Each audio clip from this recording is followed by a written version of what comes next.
یہودی کے حق میں قاضی شریح کا فیصلہ۔ حضرت علی بن ابی طالب رضی اللہ تعالیٰ عنہ کی زرہ کھو گئی۔ آپ نے وہ زرہ ایک یہودی کے پاس دیکھی۔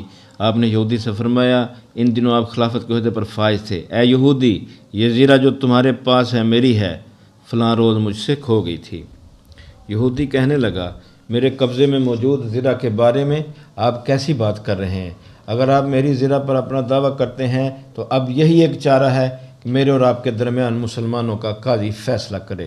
چنانچہ حضرت علی رضی اللہ تعالی عنہ اور وہ یہودی دونوں فیصلے کے لیے قاضی شریح کی عدالت میں پہنچے۔ جب قاضی شریح کی نگاہ امیر المومنین پر پڑی تو اپنی مجلس سے اٹھ کھڑے ہوئے۔ حضرت علی بن ابی طالب رضی اللہ تعالیٰ عنہ نے فرمایا، بیٹھے رہیں۔ قاضی شریح بیٹھ کے پھر فرمایا، میری زرہ کھو گئی تھی، میں نے اسے اس یہودی کے پاس دیکھا ہے۔ قاضی شریح نے یہودی سے پوچھا، تمہیں کچھ کہنا ہے؟ یہودی نے کہا، میری زرہ میرے قبضے میں ہے اور میری ملکیت ہے۔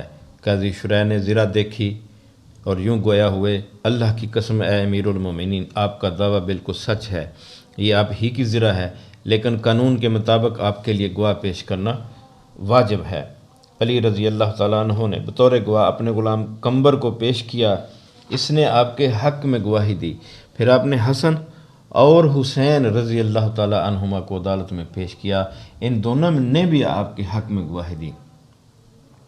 قاضی شریح نے کہا، آپ کے غلام کی گواہی تو میں قبول کرتا ہوں، لیکن ایک گواہ مزید درکار ہے اور آپ کے دونوں صاحبزادوں میں سے کسی کی گواہی قبول نہیں کر سکتا۔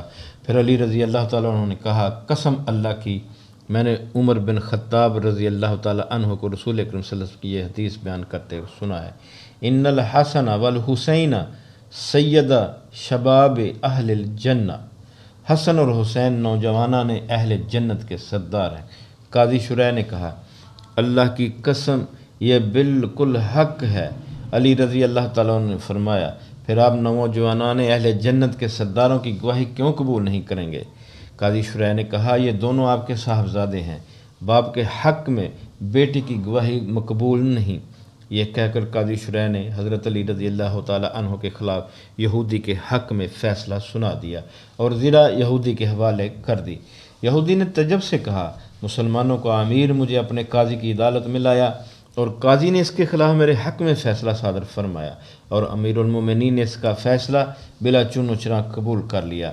پھر یہودی نے امیر المومنین علی بن ابی طالب رضی اللہ تعالیٰ عنہ کی طرف نگاہ اٹھائی اور کہنے لگا، امیر المومنین، آپ کا دعویٰ بالکل سچ ہے، یہ زرہ یقیناً آپ ہی کی ہے، فلاں دن یہ آپ سے گر گئی تھی تو میں نے اسے اٹھا لیا تھا، لہذا یہ آپ ہی کی ملکیت ہے، آپ لے لیں۔ پھر کلمہ شہادت پڑھ لیا، اشہد ان لا الہ الا اللہ واشہد ان محمد الرسول اللہ، میں گواہی دیتا ہوں کہ اللہ کے سوا کوئی معبود برحق نہیں، اور میں گواہی دیتا ہوں کہ محمد صلی اللہ علیہ وآلہ وسلم اللہ کے رسول ہیں۔